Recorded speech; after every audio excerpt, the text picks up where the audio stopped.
Not bad. I call Andrew Bailey. Thank you, Madam Speaker. It's a pleasure to be talking on the Criminalisation of Cartels Amendment Bill.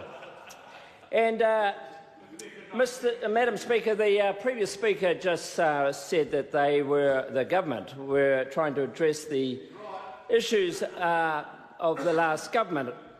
Madam Speaker, I put it to you that this is a government that is meddling on the edges. I'm very disappointed that the new Minister of Commerce has chosen this bill to be his opening gambit in terms of trying to improve the environment for businesses and people of New Zealand.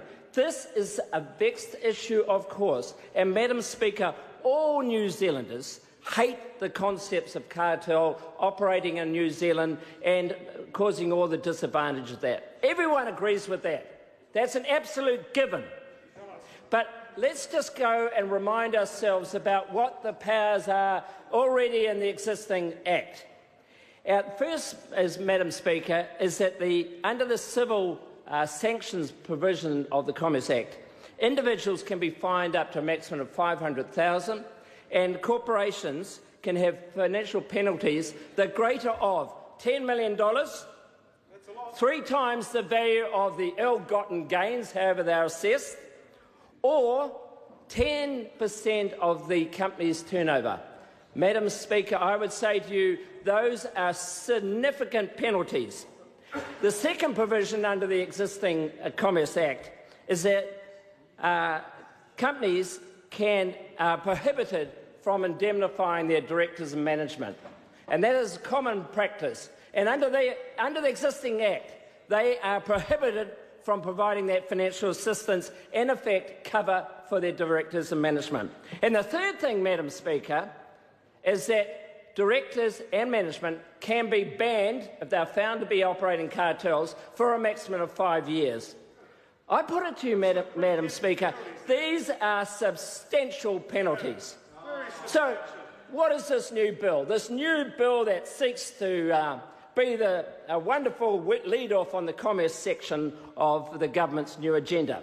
Well, under Clause 4, it inserts a new clause Section 82B, which inserts a provision around criminal cartel. And, Madam Speaker, in order to commit an offence, a person must give effect to a cartel provision and intends, at the time of making the cartel provision, to give effect to engaging in price fixing, restructuring of output or marketing allocation, which of course are provisions already under the current bill in terms of those specific elements.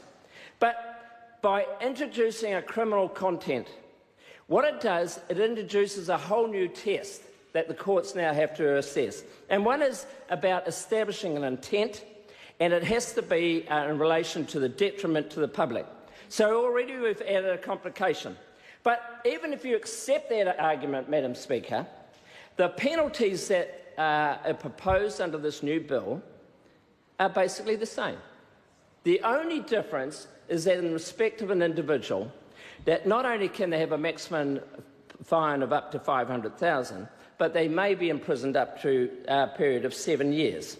And there are already watered-down provisions in the new bill, which rightly so. So it excludes things like shipping companies and all other collaborative arrangements. So there are already existing exemptions. Now, I think, Madam Speaker, it's a very legitimate conversation to be talking about how a government should promote healthy competition. But I ask you, Madam Speaker, where is the evidence? Where is the evidence for the need for this change? There is no evidence, Madam Speaker. There is absolute no evidence for the need to introduce the criminalisation issue.